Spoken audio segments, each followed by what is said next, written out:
Republicans are expressing discontent over the direction of debt negotiations with the White House. NTD's Melina Weisskopf has more on why the high-stakes negotiations have hit a road bump.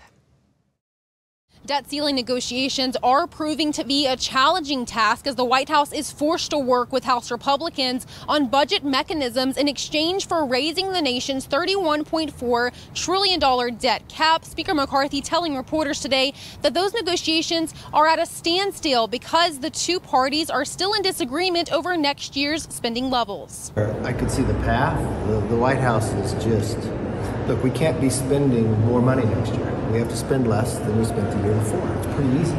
Now, Republicans aim to return to the spending levels of 2022, which means cuts would be necessary. The White House admitted that these talks will be difficult because of the differences between the two parties on next year's budget. I recently asked Democrat leader Hakeem Jeffries if there's anything in that Republican plan that Democrats would be willing to accept, such as rescinding that unspent COVID money. Here's how he responded.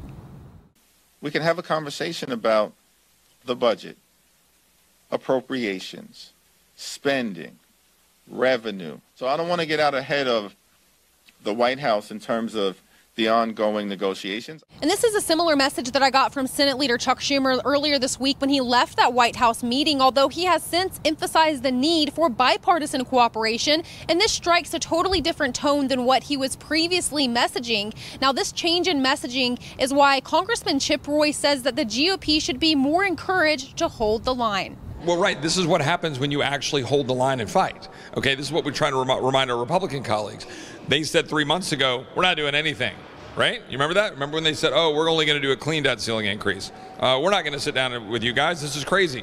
Now what are they doing? They're sitting down because, yes, of course they are. They have an obligation to do so.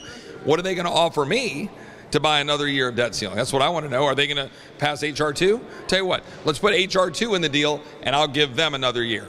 But there's not a whole lot of time to test these waters. Treasury Secretary Janet Yellen recently said that agency officials are not confident that they can continue paying the nation's bills past June 1st, which would lead to an economic catastrophe. Reporting in Washington, D.C., Melina Weisskopf, NTD News.